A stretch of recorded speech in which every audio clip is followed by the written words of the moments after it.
अस्सलाम वालेकुम, मैं हूं अली आबिद। प्रोग्राम की रेगुलर होस्ट आसमा शिराजी तातील पर हैं, लिहाजा प्रोग्राम की मेजबानी मैं अदा करूंगा। नाज़िम मियां साहब का नाम ईसीएल से निकाला जाए या नहीं, यह केस इस वक्त मुल्जिम और मुजरिम के बुनियादी फर्क की क्लासिकल मिसाल बन चुका है। लाहौर हाईकोर्ट में तो इस अहम केस की समाअत कल तक के लिए मुलतवी कर दी गई है, लेकिन कैमरे के सामने नून लीग क्या पीटीआई, दोनों जानिब से ही लफ्जी जंग जारी है। आज मुस्लिम लीग नून के सदर मियां शहबाज शरीफ ने कहा कि इमरान खान किसी को एनआरओ नहीं दे सकते, हुकूमत अवाम को धोखा दे रही है, वो इंडेमनिटी बॉन्ड की आड़ में तावान लेना चाहती है। उन्होंने इस मौके पर जुलाई 2018 का हवाला दिया और कहा कि अदालत ने जब नवाज शरीफ को सजा सुनाई थी तो वो लंदन में थे। अहलिया की बीमारी के बावजूद वो अपनी बेटी के हमरा जेल जाने वतन वापस आए, तो क्या उस वक्त कोई इंडेमनिटी बॉन्ड भरा था? उधर मुशीर इत्तलात फिरदौस आशिक अवान ने भी भरपूर जवाब दिया और कहा कि हुकूमत अदालत की जानिब से आयद जुर्माने मांग रही है। नून लीग को नवाज शरीफ से ज्यादा पैसे से प्यार है। शरीफ फैमिली नवाज शरीफ की सेहत के साथ फुटबॉल खेल रही है। किसी भी बीमार के लिए घर से ज्यादा अस्पताल बेहतर होता है। और फिर उन्होंने ये इल्जाम लगाया कि शरीफ फैमिली ने नवाज शरीफ को अगवा करके घर में कैद कर रखा है। तो इस पूरी सूरत हाल में अब सवाल यह बनता है, क्या नून लीग को अदालत से रिलीफ मिल जाएगा? अगर नहीं तो फिर नून लीग के पास क्या ऑप्शंस बचेंगे? और अगर हां तो क्या हुकूमत बिना बॉन्ड नवाज शरीफ को बाहर जाने देगी? आज हम इसी मौजू पर बात करेंगे। हुकूमत ने बॉल नून लीग की कोर्ट में फेंक दी है। नवाज शरीफ को इजाजत दें, कसम उठा के कहता हूं कि नवाज शरीफ वापस आएगा। 84 मेंबर यहाँ पे बैठे हैं, ये जमानत देते हैं आपको, इस हाउस में जमानत देते हैं कि वो वापस आएगा। आपको मियां साहब की जान प्यारी है, उनकी सेहत प्यारी है, या आपको माल प्यारा है? जो कैबिनेट का डिसीजन है वो कलेक्टिव डिसीजन है। नवाज शरीफ साहब की जान को इस वक्त किसी से खतरा है तो वो इस वक्त खुद मुस्लिम लीग नून है। हुकूमत ने ड्रामाबाजी की है, इंडेमनिटी बॉन्ड की आड़ में ये तावान देना चाहती है। मैं और हमारी पार्टी ने इस मुतालबे को वाज़ेह तौर पर रिजेक्ट किया है। एनआरओ ना वो दे सकते हैं ना वो ले सकते हैं। सरदारी साहब को भी तमाम सहूलियात फराहम करें जिस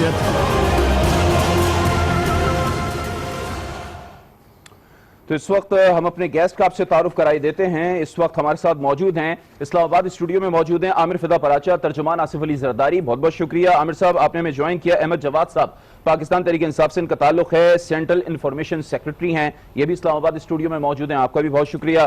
खोइल दास साहब मुस्लिम लीग नून के रहनुमा हैं, एमएनए हैं, ये भी हमारे साथ मौजूद हैं, आपका भी बहुत शुक्रिया। और अब से थोड़ी देर बाद हमें ज्वाइन करेंगे सीनियर सहाफी, सीनियर तज्जियाकार जनाब नजीर लगारी साहब। सबसे पहले अहमद जवाद साहब, मैं आपकी तरफ आ जाता हूं।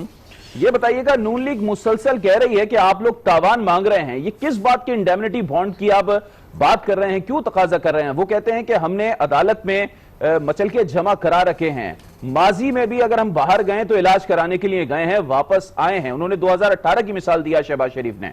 तो अब क्या है जो आप लोग इंडेमनिटी बॉन्ड का तकाजा कर रहे हैं?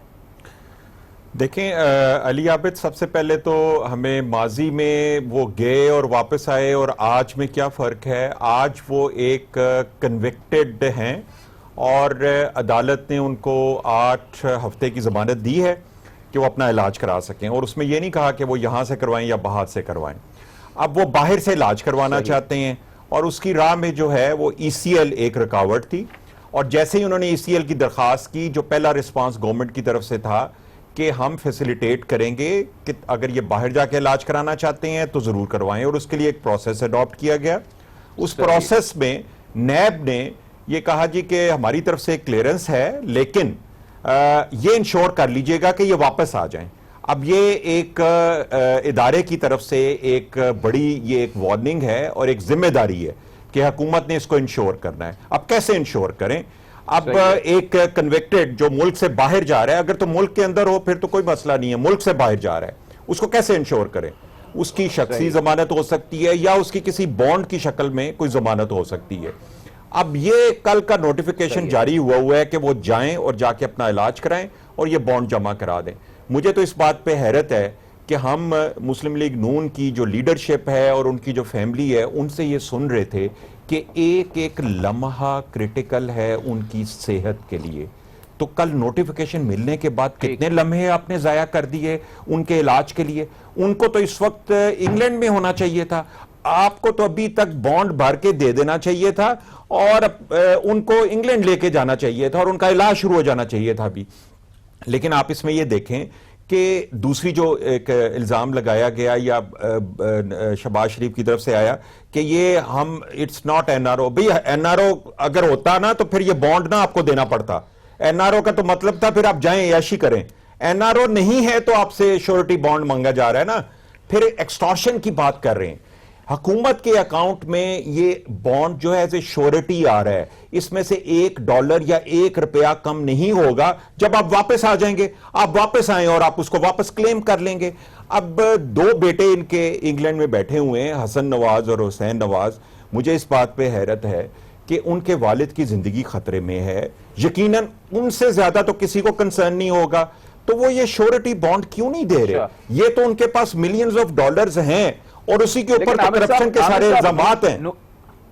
जी, लेकिन आमिर साहब, नून लीग का मौक़िफ़ यह है कि माजी में इसकी नज़ीर नहीं मिलती। ये इंडेमनिटी बॉन्ड माजी में किसी से नहीं मांगा गया। फिर वो मिसाल मुशर्रफ की दे रहे हैं, वो मिसाल जुल्फी बुखारी की दे रहे हैं। वो कह रहे हैं कि इंडेमनिटी बॉन्ड किस बुनियाद पर मांगा जा रहा है? देखें, अगर जुल्फी बुखारी की एग्जाम्पल दे रहे हैं तो सबसे पहले तो इन 2 एग्जाम्पल्स को देख लें आप। जुल्फी बुखारी ना तो कन्विक्टेड था, ठीक है, नवाज शरीफ कन्विक्टेड है, एक बड़ा फर्क है इसमें।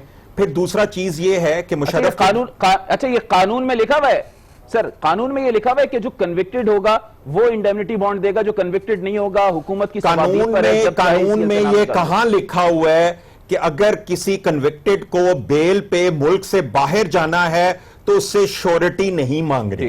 ये कहां लिखा हुआ है? ये भी तो नहीं ना लिखा हुआ। श्योरिटी कैसे दें? अब कौन जिम्मेदार होगा? सिर्फ इस बात पे श्योरिटी जो एक्सेप्ट कर लें कि जी वो ख्वाजा आसिफ ने कह दिया है, वो जी चूंकि पहले भी वो वापस आ गए थे तो इसलिए एक्सेप्ट कर लिया जाए। देखें, ये एक लीगल मैटर है, एक बड़ा इंपॉर्टेंट केस है, बिलियंस इसमें इन्वॉल्व हैं। इसकी श्योरिटी तो चाहिए हुकूमत को, कोई तो जिम्मेदार ठहरे ना कि अगर वो वापस ना आए। और अगर उन्होंने वापस आना है इलाज करवा के, तो उन्हें इसमें कोई हेजिटेशन नहीं होनी चाहिए, ये तो फौरन उनको प्रोवाइड कर देना चाहिए। मुशर्रफ का जिक्र आपने किया, मुशर्रफ को बाहर किसने भेजा? PMLN की गवर्नमेंट ने।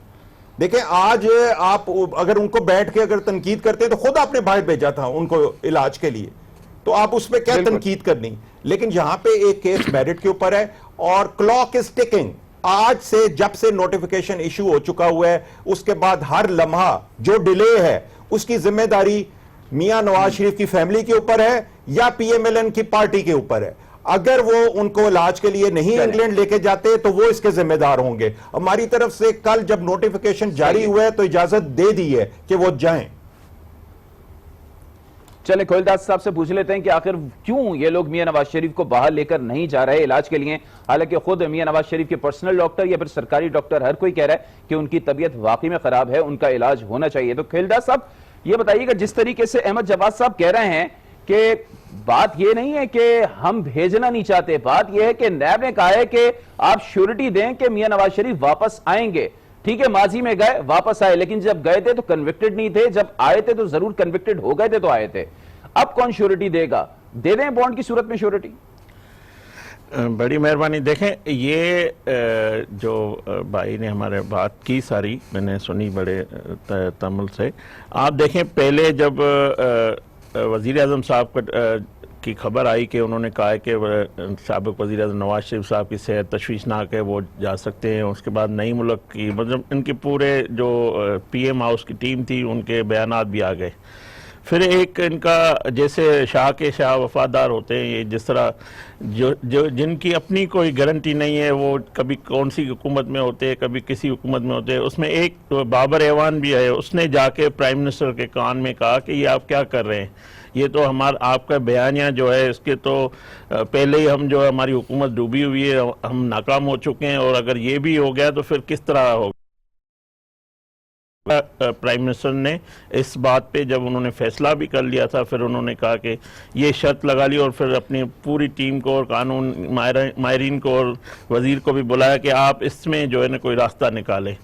तो ये देखें, किसी की मतलब सेहत के साथ, किसी की जिंदगी के साथ आपकी इतनी हुकूमत की तस्कीन, अपनी हुकूमत के बयाने, अपने पार्टी के बयाने, एक तो आप 14 महीने पहले फेल हो चुके हैं, आपके पास कोई प्रोग्राम नहीं है, आप मंशूर वादे दावे सारे आपके झूठे हुए, नाअहली नाकामी सारी कौम के सामने।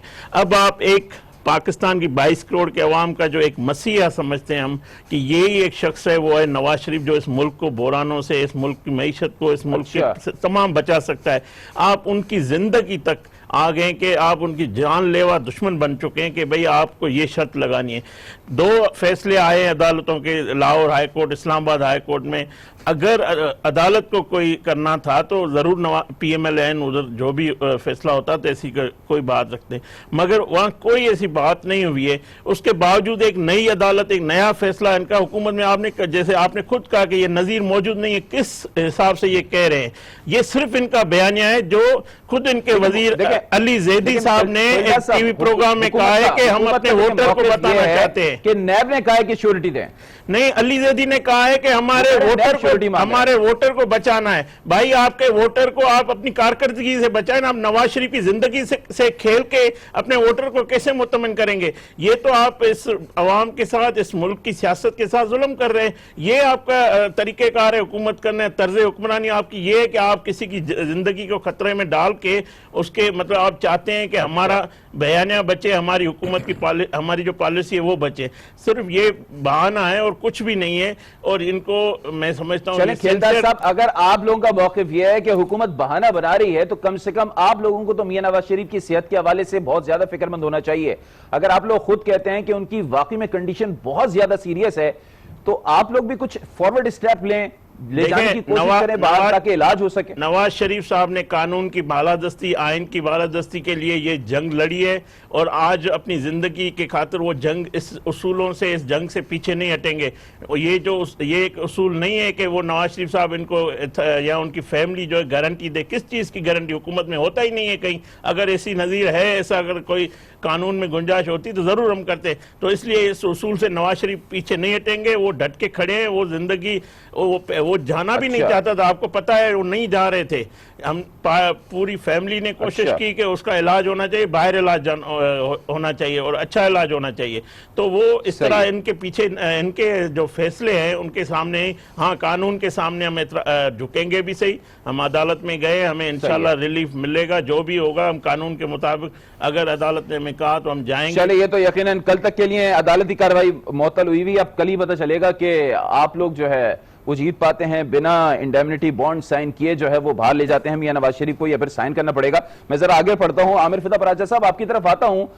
आसिफ अली जरदारी के हवाले से भी, उनकी सेहत के हवाले से खास तौर पर अगर मैं बात करूं तो पीपल्स पार्टी बहुत से खदशात का इजहार करती रही है और अब भी कर रही है। उनके बेटे भी कर रहे हैं, उनकी बेटियां भी कर रही हैं, पीपल्स पार्टी के सीनियर रहनुमा भी कर रहे हैं। एक तो पहले उनकी कंडीशन के हवाले से बताइएगा, और आज जिस तरीके से रूलिंग दी है चेयरमैन सेनेट सादिक संजरानी ने कि उनका इलाज होना चाहिए, उनकी सीरियस कंडीशन है, तो क्या आप लोग भी चाहते हैं कि उनका बाहर ले जाकर इलाज कराया जाए? बिस्मिल्लाहिर्रहमानिर्रहीम। जहाँ तक रूलिंग की बात है, मैं समझता हूँ कि जो कॉन्स्टिट्यूशन ऑफ पाकिस्तान है वो बड़ा वाज़ेह है। जो राइट्स आसिफ अली जरदारी साहब के लिए या किसी भी सिटीज़न ऑफ पाकिस्तान के लिए हैं, मैं समझता हूँ उस पर बड़ा वाज़ेह कॉन्स्टिट्यूशन में मौजूद हैं।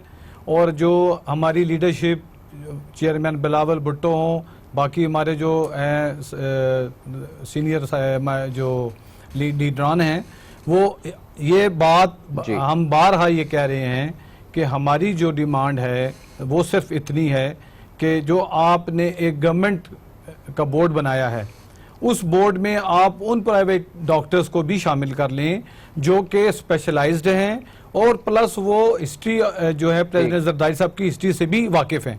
हमने उनमें जो सजेस्ट किए हैं उसमें न्यूरोलॉजिस्ट भी है, उसमें हार्ट के हवाले से भी डॉक्टर्स हैं, ऑर्थोपेडिक सर्जन भी हैं, एंड्रोक्रिनोलॉजिस्ट हैं।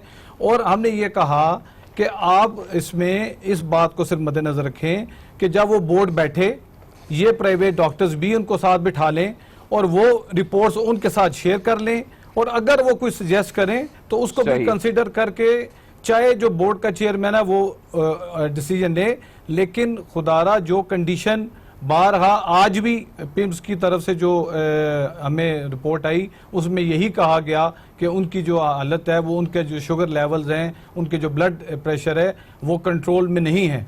तो आप उसमें क्या कबाहत है कि आप उन प्राइवेट स्पेशलाइज्ड डॉक्टर्स को भी शामिल कर लें जो कि अरसा दराज से जरदारी साहब को लुक आफ्टर करते रहे। अच्छा आमिर साहब, एक क्लियर नहीं हो पा रहा, पीपल्स पार्टी क्या चाह रही है? जरदारी साहब का पाकिस्तान में ही बेस्ट इलाज हो, मतलब पाकिस्तान में ही आप लोग इलाज चाहते हैं या फिर बाहर लेकर जाना चाहते हैं? बिल्कुल कैटेगोरिकली मैं ये कह रहा हूं कि ना हमने हॉस्पिटल पे एतराज किया है, ना हम डॉक्टर्स का जो पैनल बना हुआ है गवर्नमेंट के, हम वो भी काबिल एहतराम है, उनकी भी जो काबिलियत है उस पर एतराज नहीं कर रहे। हमारा सिर्फ ये कंसर्न है कि जो रिपोर्ट्स हैं आज तक की जो आसिफ जरदारी साहब की जो पिम्स हॉस्पिटल में ही की गई हैं, उन रिपोर्ट्स को उन प्राइवेट स्पेशलाइज्ड डॉक्टर्स के साथ भी शेयर कर लें, उनके नाम दे दिए हुए हैं साथ कि आप उनको कंसल्ट करके उनकी राय ले लें। इलाज बिला यहाँ पे हो रहा, लेकिन हमें तशवीश ये है कि इतने अरसे से उनको जो हॉस्पिटल में रखा जा रहा है और इस बात से भी वो इनकारी नहीं है कि उनकी हालत जो है वो बेहतर नहीं हो रही। इस पे तो इस ऐसी सूरत में वो उन प्राइवेट डॉक्टर्स को उस बोर्ड में बैठने तक देने में क्या कबाहत है, ये बात समझ से बालातर है। चलिए ठीक है, आपका मौक़िफ़ सामने आ गया। अब सीनियर साफ़ी, सीनियर तज़कियाकार नज़ीर लगारी साहब हमें ज्वाइन कर चुके हैं। बहुत बहुत शुक्रिया नज़ीर साहब। जरा ये बताइएगा, इस वक्त अगर हम पाकिस्तान की सियासत को देखें तो उसका रुख जो है वो सेहत की जानिब जा चुका है और सेहत जो है वो अब इस वक्त सियासत का मरकज बन चुकी है। और आज खुद फिरदौस आशिक आवान साहिबा कह रही थी कि फुटबॉल खेली जा रही है, वो नून लीग को इल्जाम ठहरा रही थी, नून लीग उन पर इल्जाम लगा रही है, हुकूमत पर इल्जाम लगा रही है। आपको क्या लगता है आने वाले दिनों में यही सेहत को लेकर ही सियासत होती रहेगी या फिर इस मसले का हल निकल पाएगा? मसला ये है कि हुकूमत चीजों को हल करने की तरफ देख नहीं रही है। अगर आपसे मामला नहीं संभाले जा रहे हैं तो सीधी सीधी बात है, आप आवाम से रुजू करें और कहें कि जनाब के मामला हमारी रसाई से बाहर है और हम इन चीजों को हल नहीं कर सकते हैं। ये जो चीजें सामने आई हैं इसके ऊपर एक एक चीज पर वो चाहते हैं कि अदालत एक क्लियर इस तरह का वर्डिक्ट दे दे जिससे इनके रास्ते में कोई मसला बाकी ना रहे और कल इनसे पूछा ना जाए कि आपने क्या फैसला किया था। लेकिन जो कुछ ये डिमांड कर रहे हैं वो क्या चीज है? ये कह रहे हैं कि जनाब श्योरिटी जमा कराएं और कोई नहीं, ये रेफर नहीं करते हैं कि ये किस कानून के तहत है, आइन की कौन सी शिक के तहत है, आइन का कौन सा आर्टिकल ये कहता है कि एक बीमार सजा याफ्ता कैदी को आप अदालत से बेल पर रिहाई का रिलीफ मिलने के बाद उनसे श्योरिटी तलब करें नंबर 1, और फिर कहें कि श्योरिटी जमा कराएं और मुल्क से बाहर चले जाएं। ये किस रूल के तहत है, किस कानून के तहत है? हुकूमत इस सूरत हाल में कोई चीज नहीं, सिर्फ एक ऐसा जुर्माना, वो नैब के ऊपर इल्जाम लगा रहा है। वो कह रहे हैं कि नैब ने कहा है कि अब श्योरिटी दी जाए कि वापस तो नैब का इदारा खत्म कर दे। हुकूमत और अपोजिशन इस पर मिलकर बैठ जाएं और इस इदारे को खत्म कर दें, क्योंकि इस इदारे की वजह से मुल्क रुक गया है, मुल्क जैम हो गया है। पाकिस्तान इस वक्त एक स्टैंड स्टिल पोजीशन में है और पाकिस्तान जो है वो हर तरफ से रुका हुआ है। उसकी चीजें गवर्नेंस नहीं हो रही है, जीरो गवर्नेंस है। कोई सरकारी अफसर काम नहीं कर रहा है, कोई आम आदमी, कोई आम अफसर जो है वो भी काम नहीं कर रहा है। तो सारे के सारे देखते हैं कि नैब कहीं ऐसा ना हो कि नैब अपना शिकंजा कस ले। इसलिए नैब की वजह से जितने भी मसाइल पैदा हो रहे हैं वो पाकिस्तान में कुछ डिलीवर नहीं कर रहा है। कोई चीज नैब ने डिलीवर नहीं की। नैब ने मसाइल डिलीवर की, नैब ने इशू डिलीवर, नैब ने परेशानियां डिलीवर की, नैब ने तकालीफ डिलीवर की हैं और नैब ने पाकिस्तान के रास्ते में कांटे बिछाए हुए हैं। जब तक ये कांटे साफ नहीं किए जाएंगे पाकिस्तान आगे बढ़ ही नहीं सकेगा। नैब सबसे बड़ी रुकावट है पाकिस्तान के आगे बढ़ने में। आप एक बेहतर इंसाफ का कानून बनाएं, ये लाजमी है, लेकिन इस नैब को और इस तरह के नैब का खात्मा बहुत जरूरी है। इस पर अपोजिशन को और हुकूमत को मिलकर इत्तेफाक करना चाहिए। चलें ठीक है, मुझे एक ब्रेक का कहा जा रहा है, ब्रेक लेते हैं। ब्रेक के बाद जब वापस आएंगे तो इस बारे में बात करेंगे कि अब लाहौर हाईकोर्ट में ये बात जेर समात है कि आया मियां मोहम्मद नवाज शरीफ को इंडेमनिटी बॉन्ड साइन करना चाहिए या नहीं करना चाहिए। राय ये है कि हुकूमत जो है वो अदलिया के कंधे पर रखकर जो है वो चाहती है कि अगर अदलिया कहे तो ही वो मियां नवाज शरीफ को जाने दे, जबकि मुस्लिम लीग नून का नैरेटिव यह है कि पीटीआई की हुकूमत जो है वो चाहती ही नहीं है और वो इस पर सियासत खेल रही है। तो एक ब्रेक लेते हैं, ब्रेक के बाद जब वापस आएंगे तो इसी पॉइंट पर बात करेंगे।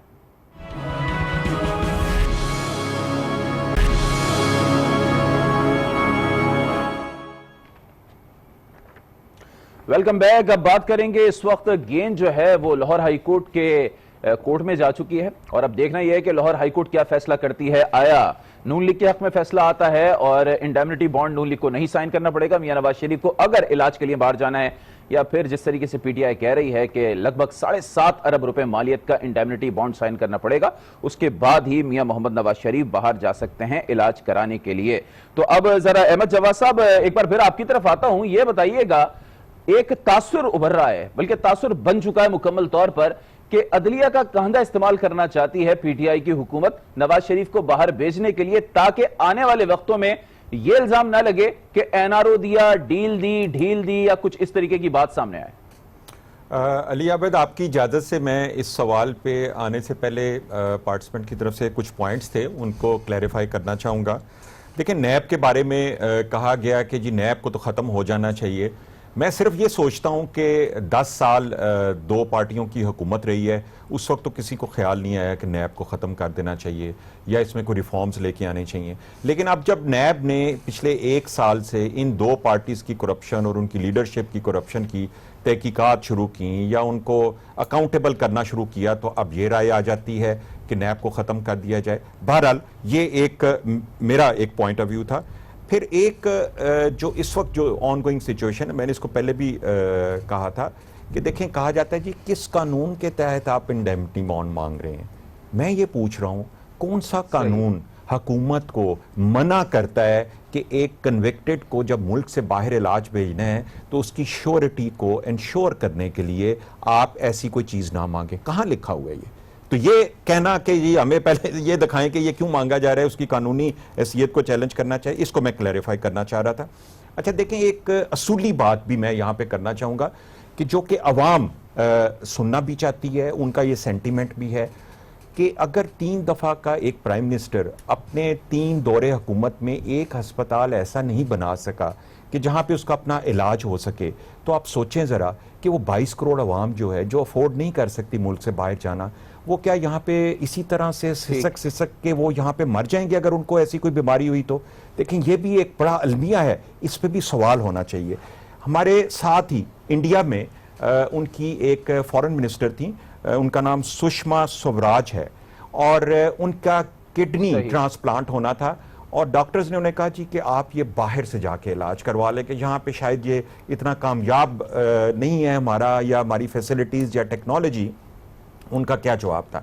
ये देखें, एक लीडरशिप की बात होती है और कोई बात नहीं, अगर हमारे दुश्मन मुल्क से भी आपको कोई अच्छी बात सीखने को मिले कि व्हाई नॉट। अहमद जवाद साहब, और उनका जवाब ये था, मैं सिर्फ ये बात मुकम्मल कर लूं, मैं सिर्फ ये बात मुकम्मल कर लूं कि सुषमा स्वराज ने ये कहा, लोग इसी हवाले से मैं बात करना चाह रहा हूं, एक इनपुट दे रहा हूं मैं अपनी। जी मैं एक इनपुट ये दे रहा हूं कि लोग ये कहते हैं कि काबीना कभी भी एक आम आदमी के लिए इजलास नहीं करती है कि उसको बाहर जाना चाहिए इलाज के लिए या नहीं जाना चाहिए। जी, मैं उसका अगर भी आप जवाब किसी के लिए इजलास कर रहे हैं, उस पर मुशावरत कर रहे हैं, तो यकीनन वो एक अहम शख्सियत है। जी, मैं उस पर भी आ जाता हूं। और उन्होंने आगे से ये जवाब दिया, सुषमा ने, उन्होंने कहा कि अगर मैं बाहर इलाज के लिए जाती हूं तो यहाँ पे जो लोग हैं उनका, यहाँ पे जो हॉस्पिटल्स हैं और यहाँ पे जो डॉक्टर्स हैं उनसे एतमाद उठ जाएगा। उन्होंने कहा कि मैं यहीं पे की डेथ भी हो गई, ठीक है, अनफॉर्चुनेटली। बट देखें, ये एक लीडरशिप की बात है। अब आपके सवाल की तरफ मैं आ जाता हूं, जिसमें पहला सवाल आपने ये जो है वो अदलिया के हवाले से कहा था कि हुकूमत शायद अदलिया का कंधा इस्तेमाल करना चाहती है। देखें, हमें एक इदारा, मैं नहीं कह रहा हूं, ये तासुर है। जी, तासुर, मैं उसी तासुर की को जवाब दे रहा हूं। देखें, हम तो, हमारी तो इंटेंशन जो है ना, वो तो जिस दिन जुमे वाले दिन जब ये एप्लीकेशन आई थी, उस दिन से हमारी इंटेंशन ये है कि इनका नाम ECL से रिमूव किया जाए। लेकिन उसको रिमूव करने का तरीकाकार होगा। ये नहीं हो सकता कि एक बिल्कुल ऐसे एक स्विच कोई दबा दे, प्राइम मिनिस्टर ने कह दिया और वो हो गया। देखें, जब नैब आपको, जहां पे उनका केसेस चल रहे हैं, वो ये कहता है कि, अच्छा उसको मैं थोड़ा सा क्लैरिफाई कर दूं, नैब श्योर ये नहीं कह रहा कि इंडेमनिटी बॉन्ड लें, नैब ये कह रहा है कि हुकूमत को कि आप इंश्योर करें, अब क्वेश्चन ये है कि हम कैसे इंश्योर करें कि ये जाके वापस आएंगे कि नहीं आएंगे, ठीक है ना। उसके लिए हमने ये एक तरीका जो है वो एक सामने रखा जो कि एक रीजनेबल है। चलें, ये बात तो सामने आ गई कि चूंकि नैब ने बात कही है इसलिए आप लोगों ने इंडेमनिटी बॉन्ड की बात की है। और अदलिया में जब ये केस लेके जाते हैं, अगर अदलिया कहती है वापस आ जाएंगे तो हमें उस पर कोई एतराज नहीं है। अदलिया के हवाले से जरा खेलदा साहब से बात करना चाह रहा हूं। खेलदा साहब जरा ये बताइएगा, अब चूंकि लाहौर हाई कोर्ट आप लोग जा चुके हैं, अब बॉल जो है वो लाहौर हाई कोर्ट के ही कोर्ट में है। अगर फैसला ये आ जाता है कि ठीक है इंडेमनिटी बॉन्ड साइन किया जाए, फिर आप लोग मान जाएंगे, फिर साइन कर देंगे? देखिए मेरे ख्याल में ये मुनासिब नहीं है। एक अदालत में फैसला जा चुका है और आज उसकी हियरिंग भी शुरू हो गई है, कल भी होगी, तो हम चले मैं रिवाइव करता हूं अपना सवाल। जो भी फैसला आएगा लाहौर हाई कोर्ट का, आप मानेंगे? बिल्कुल। लेकिन मैंने आखिर में पहले भी कहा था कि जो भी हम कानून के सामने सर भी झुकाएंगे, और नवाज शरीफ साहब ने सर झुकाया है। कानून अदालतों ने फैसला किया, नवाज शरीफ साहब लंदन से आया था, ये तारीख भी लिखी जाएगी कि कभी भी कोई शख्स अगर सजा होती है या फैसला आता है कभी वापस नहीं आता। यहाँ से लोग गए हैं, भाग के गए हैं, बीमारी का बहाना करके गए हैं। नवाज शरीफ साहब खुद भी आए हैं और उसकी अपनी बेटी को भी लेके आए हैं। ये कानून का एहतराम इससे ज्यादा और मैं समझता हूं कोई नहीं कर सकता इन फैसलों का। तो कल भी हमने किया है, आज भी हम करेंगे और आने वाले वक्त में भी हम करेंगे। बाकी जो रही बात, ये जिस तरह मैं बात आपने काट दी थी, मेरी एनआरओ की बात है। जो वजीर आजम साहब कहता है कि मैंने एनआरओ नहीं देना है, उसका 2 दिन पहले सीनियर वजीर कह चुका है कि एनआरओ हम नहीं दे सकते हैं, ना हमारे हाथ में। तो हुकूमत का जो सीनियर वजीर, जो उनके वाइस कैप्टन है पार्टी का भी, वो अगर अपने वजीर आजम पे बेतमादी करता है तो मैं समझता हूँ इस किस्म की बातें, इस किस्म का बयानिया, ये सिर्फ एक ही वजह है कि अवाम का जो मसाइल हैं, अवाम के जो इनकी जो नाकामी, उसको छुपाने के लिए इस किस्म की चीज़ें, एक ही इनके पास ये चीज़ बच गई है। वो भी इसमें अल्लाह करेगा अब इंशाल्लाह नाकामी इसको नसीब होगी कि ये भी अब इन पे कोई भी ट्रस्ट नहीं करेगा। और ये जो गारंटी मांग रहे हैं, पहले जो गारंटी ये कहते हैं ना कि 30 साल से इनकी हुकूमत है, नवाज शरीफ साहब ने 7 से 8 साल इक़्तिदार में हो रहे हैं। आज तक पाकिस्तान के जितने भी बड़े मंसूबे हैं वो नवाज शरीफ साहब ने बनाए हैं। इन्होंने 14 महीनों में एक ईंट नहीं बनाई है। उनका कहना ये नहीं है सर, उनका मुकदमा यह है कि मियां नवाज शरीफ साहब ने ऐसा अस्पताल अभी तक क्यों नहीं बनाया जहां पर उनका इलाज हो सके या किसी और का भी इलाज हो सके। देखें, कोई भी अहम रहनुमा का। देखें, नवाज शरीफ साहब ने अस्पतालें भी बनाई है, गरीबों को मुफ्त इलाज भी होता है। ये आके पीटीआई ने बंद किया हुआ है, सारा इलाज भी मुफ्त, और मुफ्त सफर जो सब्सिडी थी मेट्रो में, सारे इन्होंने खत्म किए। मगर ये जो नवाज शरीफ साहब की मेडिकल हिस्ट्री है, वो आपको पता है जब जलावतनी में थे तब भी उनका इलाज बाहर हुआ था। तो उनको अभी एक बीमारी नहीं है, और भी अमराज हैं। और इसके साथ ये भी है कि डॉक्टर के जो इनका बोर्ड है, उन्होंने तजवीज दी है और उन्होंने हॉस्पिटल का नाम भी बताया कि अमेरिका में आप जाएं, यहाँ पे आपका इलाज मुमकिन नहीं है। अब जब डॉक्टरों के पास इलाज, देखें डॉक्टर और टेक्निकल जो चीजें हैं वो दो चीजें अलग है। अगर डॉक्टर, इनका बोर्ड, इनकी जो इनके बनाए हुए बोर्ड ने कहा है, तो ये आप कहते हैं तो फिर आप मुशर्रफ को भी बुलाएं ना, उनको वो भी इलाज के लिए 37 साल और 40 साल इस मुल्क पे हुक्मरानी उन लोगों ने की है, तबाही भी हुई है, उनके दौर में हुई है। वो भी शख्स बीमारी की वजह से गए, उस पर तो आपने कभी आवाज नहीं उठाई। उसके लिए आप इसाक डार जो बिल्कुल आवाज उठाई, आप उसकी भी वापसी की बात करें ना, इंटरपोल के जरिए उसको भी बुलाए ना, जो संगीन केसों में जिसको जो मुल्ज़िम है उस पे बात ही नहीं करते। आमिर साहब की तरफ मैं चला जाता हूं। आमिर साहब जरा शॉर्टली अब आप ये बता दीजिएगा, क्योंकि ब्रेक पर जाना है और नज़ीर लगारी साहब से भी मुझे कमेंट लेना होगा, तो पहले जरा आप बता दीजिएगा कि अब आप आने वाले दिनों में क्या हल देख रहे हैं। मियां नवाज शरीफ की भी तबीयत खराब है, वो मामला भी सियासत की नजर हो चुका है। खुद आपकी पार्टी के हेड जो है वो आसिफ अली जरदारी, उनकी भी तबीयत का मामला है, वो भी जो है वो सियासत की नजर हो चुका है। तो आने वाले दिनों में क्या हल देख रहे हैं आप?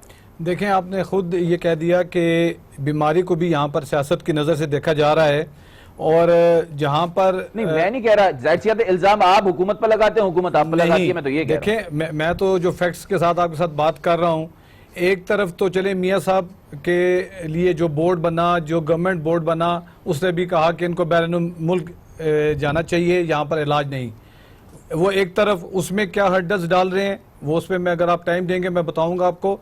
दूसरी तरफ आप ये देख लें कि हमारा जो केस है, जो पूरी फैमिली है आसिफ अली जरदारी साहब की, वो तमाम वर्कर्स, तमाम लीडर्स हम उनसे सिर्फ इतना कह रहे हैं कि जिस हॉस्पिटल में आपने उनको रखा हुआ है, जहां पर आपने उनके लिए बोर्ड पर चंद डॉक्टर्स जो स्पेशलाइज्ड डॉक्टर्स जो उनकी हिस्ट्री से वाकिफ हैं, उनके साथ आप उनकी रिपोर्ट शेयर कर लें, उनकी जो रिपोर्ट्स हैं उनकी फैमिली के साथ शेयर कर लें, तो ये उस पर भी राजी नहीं हो रहे। तो मैं समझता हूं कि ये तासुर बिल्कुल ठीक है कि ये हर एक बात में पॉलिटिक्स को खेलने की कोशिश कर रहे हैं। तो जहां दूसरी बात मेरे भाई जवाद ने जो की कि ये यहाँ पर नैब के ऊपर एतराज़ कर रहे हैं, मैं कहता हूँ कि हमारी वो जमात है जिसमें कायदीन ने अपनी जानें दी और हमेशा अदालतों का सामना किया। जनाब आसिफ अली जरदारी साहब आपके सामने मिसाल मौजूद हैं।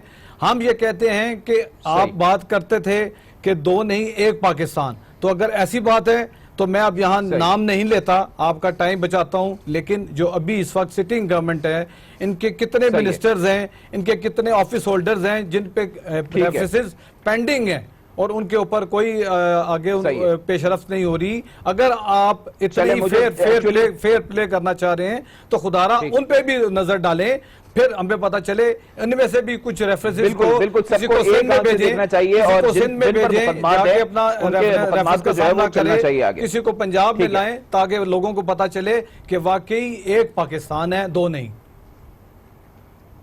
तो लगारी साहब अब जरा आपकी तरफ आऊंगा, ये बताइएगा जैसे कि इल्जाम लग रहा है पीटीआई की हुकूमत पर, मुखालफीन के लिए तो अलग पाकिस्तान है लेकिन अपने लिए वही पुराना पाकिस्तान है, और ये भी एक तासुर उभर के सामने आ रहा है कि इमरान खान साहब के जो फैसले सामने आते हैं उनमें कुछ मुशीरों और कुछ वजीरों का मदखल ज्यादा होता है जो जरा हार्ड लाइन लेते हैं।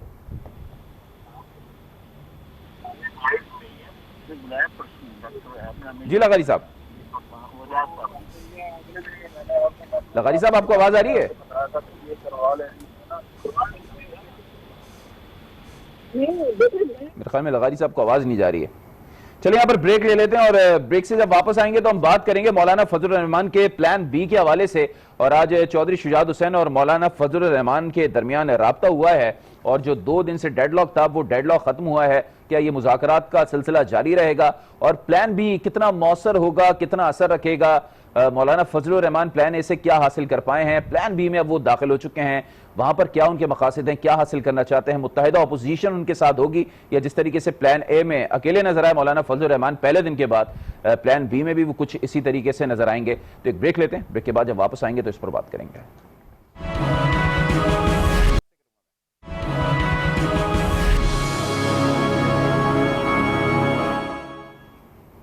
Welcome back again. और ब्रेक पर जब जा रहे थे तो नज़ीर लगारी साहब से मैंने सवाल किया था, शायद उन तक आवाज नहीं जा पा रही थी। लगारी साहब अब आपको मेरी आवाज आ रही है?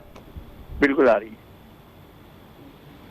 ठीक है, अब मैं सर अपना क्वेश्चन रिपीट कर देता हूं कि इमरान खान साहब के सामने 2 पाकिस्तान है, ये उनके मुखालफीन का कहना है, इल्जाम है। एक ऐसा पाकिस्तान है जो मुखालफीन के लिए है, जहां पर उन पर मुकदमात भी कायम होते हैं, उनको जेलों में भी डाला जाता है, उनको बाहर भी नहीं जाने दिया जाता, जबकि एक ऐसा पाकिस्तान है जो अपनों के लिए है, उन पर कोई भी मुकदमा कायम नहीं होता और अगर मुकदमा कायम है तो वो सरदखाने की नजर हो जाते हैं। दूसरा इल्जाम यह है पीटीआई पर कि इमरान खान साहब उन मुशीरों और उन वजीरों की ज्यादा सुनते हैं जो उनको सख्त फैसले लेने पर उकसाते हैं।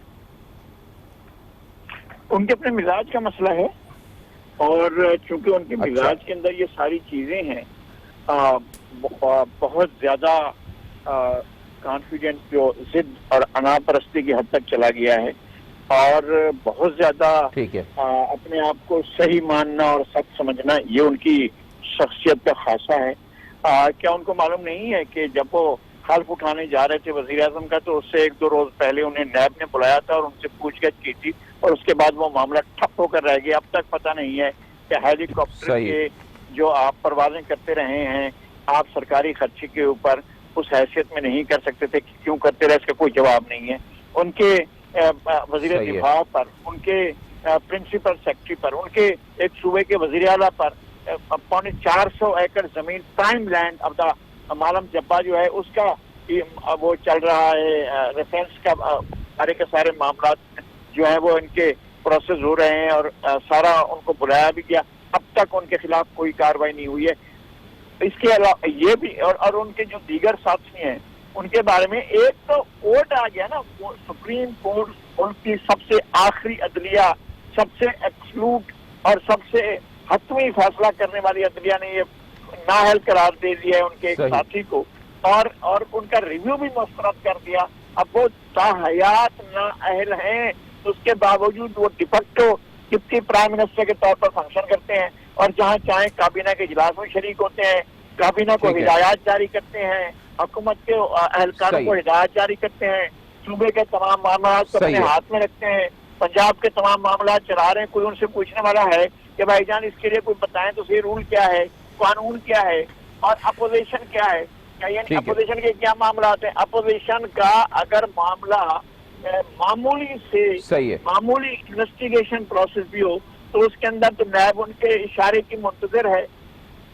पहले इल्जामात लगाओ मीडिया पर ट्रायल को, और मीडिया पर ट्रायल करने के बाद और कहानियां घड़ने के बाद, RFI की कहानियां और नैब की कहानियां सुनाने के बाद कोई एक डॉक्यूमेंट लिए बगैर वहां पर जाओ और कहो कि जनाब हम इनको इन्वेस्टिगेशन के दौरान गिरफ्तार कर रहे हैं, चाहे मुल्क के सदर रहे हूँ तो कोई बात नहीं है, मुल्क के वजीर आजम रहे हूँ या किसी और मनसब पे हूँ तो भी कोई बात नहीं है। क्या हुआ, कौन सा केस है, कौन सी सजा हुई है शाहिद खाकान अब्बासी को, कौन सी सजा हुई है आसिफ अली जरदारी को, क्यों उनको जेल में रखा हुआ है, कौन से कन्विक्टेड है वो। ये जो है इस तरह के जो फैसले होते हैं वो लॉन्ग टर्म मसाइल का सबब बनते हैं और ये अपने लिए गड़े खोल। चलें लगारी साहब, अब जरा मेरे पास वक्त कम है, अब मैं जरा दूसरे गेस्ट की तरफ भी जाऊंगा और जरा आजादी मार्च के प्लान बी के हवाले से भी जरा डिस्कस करना था, तो शॉर्टली कमेंट कीजिएगा। सबसे पहले मैं आपकी तरफ आता हूं, अहमद जवाद साहब, ये बताइएगा प्लान बी जो है वो आपको क्या लग रहा है? मौलाना फजलुर रहमान कितना टफ टाइम देंगे आप लोगों को? चौधरी शुजात हुसैन की भी मुलाकात हुई है, मौलाना फजलुर रहमान से राब्ते दोबारा बहाल हुए हैं, तो जरा शॉर्टली कमेंट कर दीजिएगा। अब क्या मैसेज पहुंचवाया है आप लोगों ने चौधरी शुजात हुसैन के जरिए? देखें, अली आबिद हमारा पहले दिन से इस एजिटेशन को सियासी तरीके से भी और पीसफुली रिजॉल्व करने का एक इरादा था और इसी वजह से हमारा JUI के साथ एक एग्रीमेंट हुआ था। अगर आप देखें हमारा धरना अगर 2014 में आप देखें तो हम इतनी आसानी से इस्लामाबाद तक नहीं पहुंचे थे, जबकि इनको बिल्कुल स्मूथली आने की इजाज़त दी गई और जो एग्रीमेंट हमने किया था उसकी पासदारी की और इस दौरान में इनके साथ मुसलसल एक मुज़ाकराती टीम को कहा गया कि इनके साथ वो रेजोल्यूशन करें। अब प्लान ए जो है वो तो देखें हमें अब इस फैक्ट को एक्सेप्ट करना पड़ेगा कि वो फेल हो गया। बस सही है, ठीक है, चूंकि वक्त कम है जरा मैं दीगर लोगों से भी कमेंट ले लूं। खिलता साहब आप भी बता दीजिए, प्लान ए में पहले दिन साथ थे, बकिया दिन कहीं नजर नहीं आए, प्लान बी में होंगे साथ?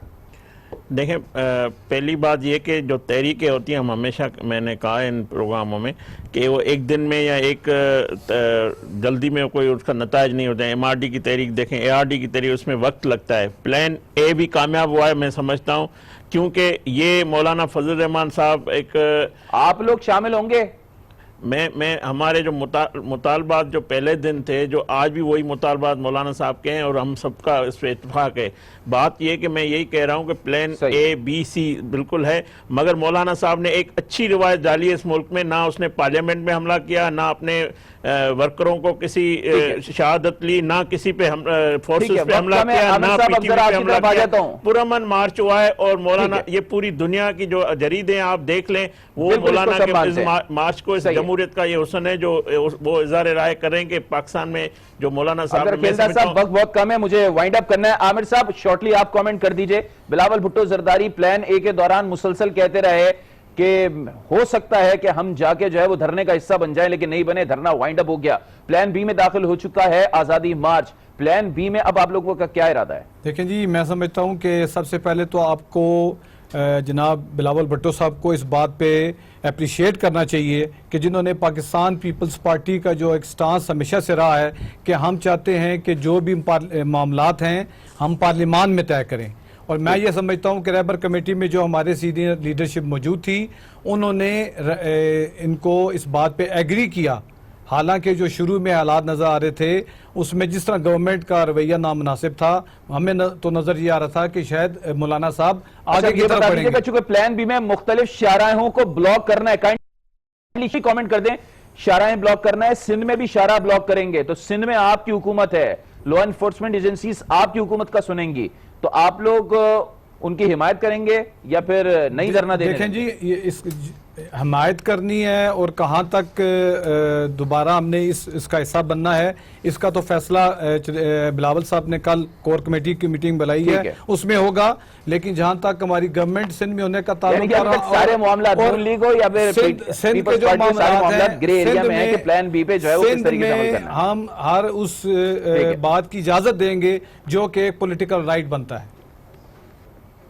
चलें, वक्त खत्म हुआ चाहता है। आमिर फिदा पराचे साहब, तर्जुमान आसिफ अली जरदारी हमारे साथ मौजूद थे, आपका बहुत शुक्रिया। अहमद जवाद साहब सेंट्रल इंफॉर्मेशन सेक्रेटरी हैं पाकिस्तान तहरीक इंसाफ के, आप